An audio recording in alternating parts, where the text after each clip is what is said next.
always from the heart of the city, and now on demand 24/7 on the CHFI website. This is the soundtrack to what can be accomplished in just 5 minutes. And I'm Don Jackson, around the world on the internet. Before cell phones, Christopher Morley wrote, "If we discovered that we had only 5 minutes left to say all we wanted to say, every telephone booth would be occupied by people calling other people to stammer that they love them." This hour, what can be accomplished in just 5 minutes with Lovers and Other Strangers? From iTunes and CHFI.com.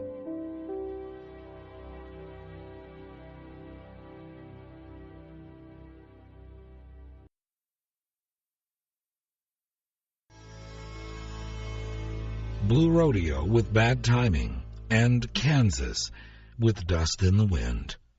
I'm Don Jackson with Lovers and Other Strangers from iTunes and CHFI.com. It takes me about 5 minutes to set this studio up in order to record this podcast. What else can be done in just 5 minutes?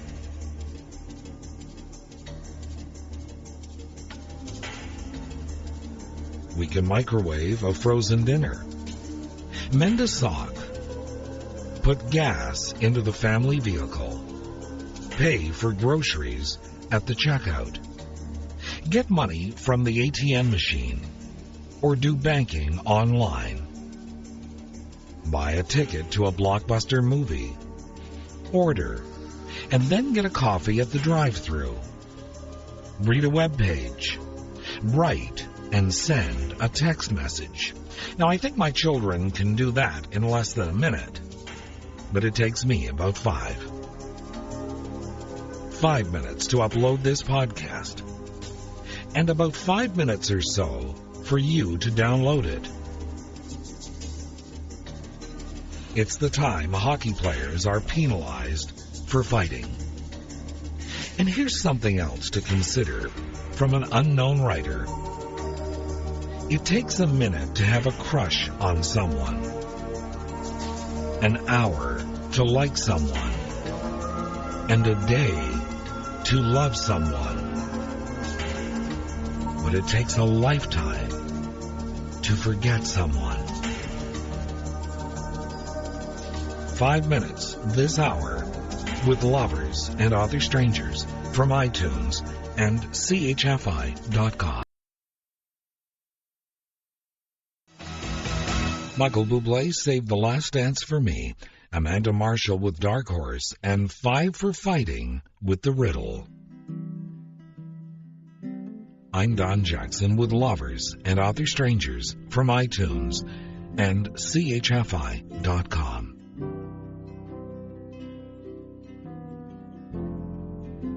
The background music to this piece is from one of the past episodes of Lost. The one in which Hurley handed out the food he found stashed deep within the hatch. It took him about 5 minutes to make sure all the survivors of the plane crash got something to eat. This is from an anonymous philosopher and was featured in Catholic Quote.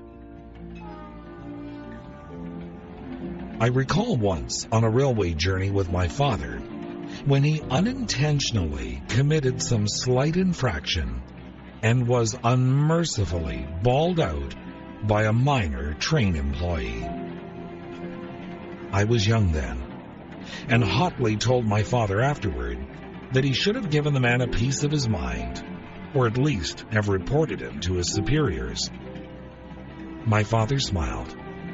"Oh," he said, "if a man like that can stand himself all his life, surely I can stand him for 5 minutes." I'm Don Jackson from iTunes and CHFI.com.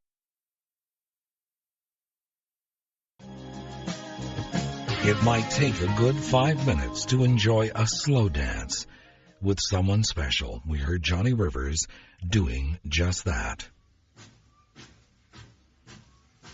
And Phil Collins with One Last Goodbye at the Train Station and Can't Stop Loving You. 5 minutes to say goodbye and to watch the train disappear down the track.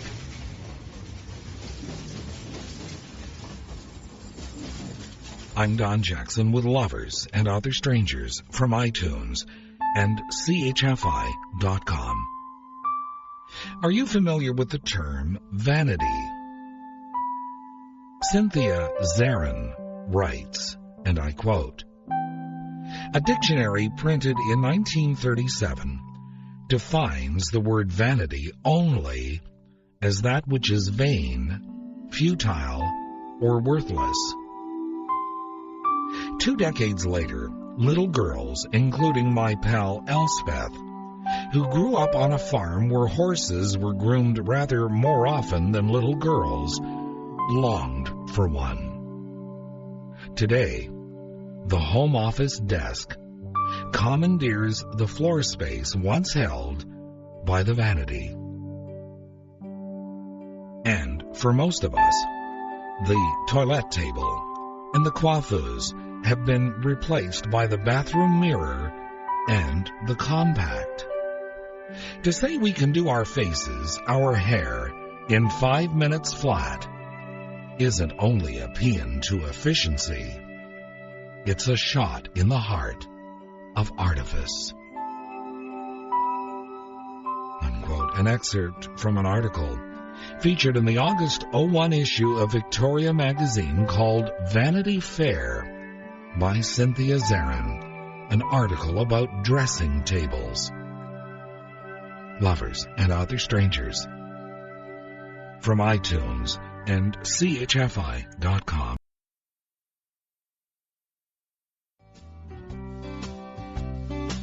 Hayley sails with what you want, including purple hair, that might take about 5 minutes to color. And Eric Clapton and Wonderful Tonight. I'm Don Jackson from iTunes and CHFI.com.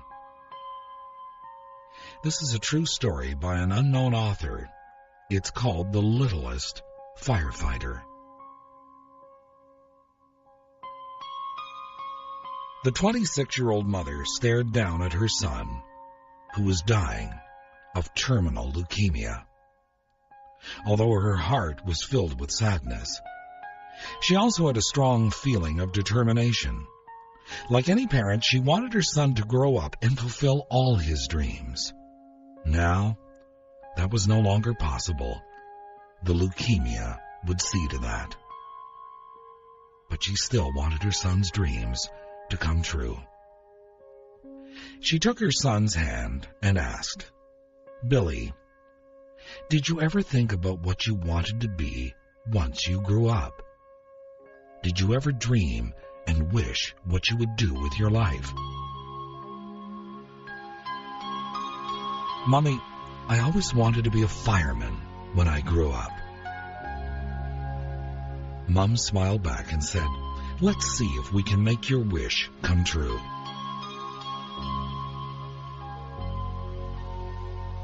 Later that day, she went to her local fire department in Phoenix, Arizona, where she met Fireman Bob, who had a heart as big as Phoenix.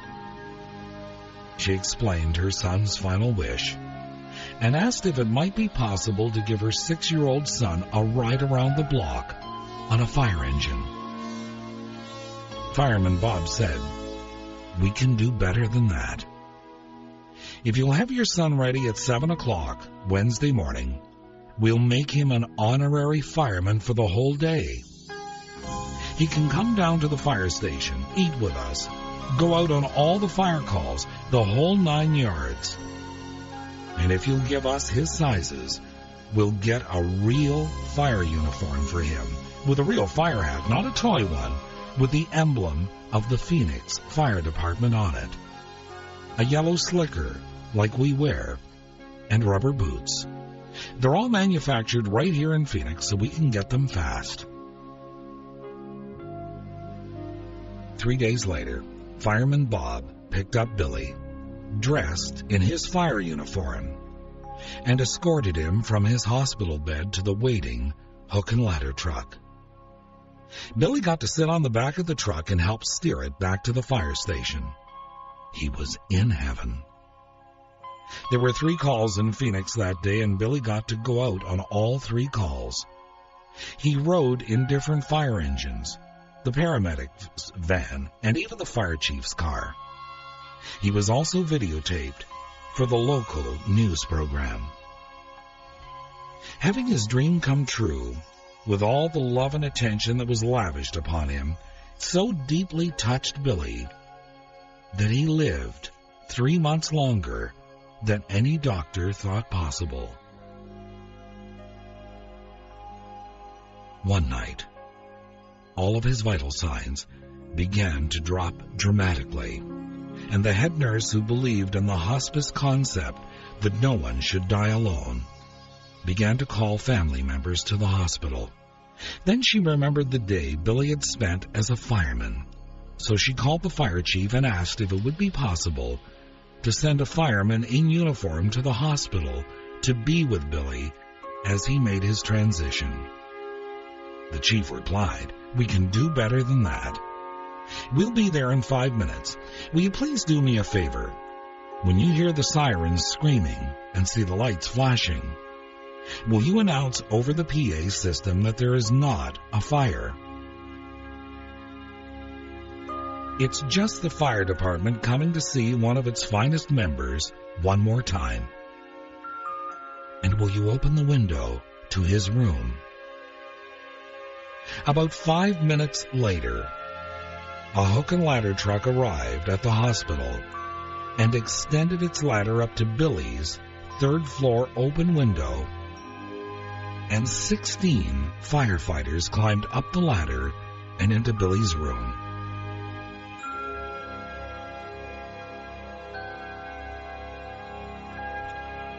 With his dying breath, Billy looked up at the fire chief and said, "Chief, am I really a fireman now?" "Billy, you are," the chief said. With those words, Billy smiled and closed his eyes one last time.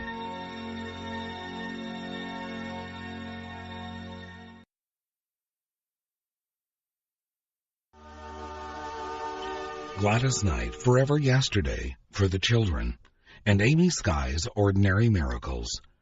I'm Don Jackson from iTunes and CHFI.com. And finally this hour, something called A Professional. Its author unknown. A woman was at work when she received a phone call that her daughter was very sick with a fever. She left her work and stopped by the pharmacy to get some medication. When returning to her car, she found that she had locked her keys in the car. She was in a hurry to get home. She didn't know what to do. So she called home and told the babysitter what had happened. The babysitter told her that her daughter was getting worse. She said, "You might find a coat hanger and use that to open the door." The woman looked around, luckily found an old rusty coat hanger that had been thrown down on the ground, possibly by someone else who at some time or other had locked their keys in their car. Then she looked at the hanger and said, "I don't know how to use this." She bowed her head and asked God to send her some help. Within 5 minutes, a rusty old car pulled up with a dirty, greasy, bearded man who was wearing an old biker's skull rag on his head. The woman thought, "Great God, this is what you sent to help me?" But she was desperate. She was very thankful. The man got out of his car and asked her if he could help. She said, "Yes, my daughter is very sick. I stopped to get some medication and locked my keys in my car. I must get home. Please, can you use this hanger to unlock my car?" He said, "Sure." He walked over to the car. In less than 1 minute, the car was opened. She hugged the man and through her tears said, "Thank you so much. You're a very nice man." The man replied, "Lady, I am not a nice man. I just got out of prison. I was in prison for car theft and have only been out for about an hour." The woman hugged the man again and with tears cried out loud, "Thank you, God. You even sent me a professional." Unquote. Here's another knight in shining armor. For Lovers and Other Strangers from iTunes and CHFI.com.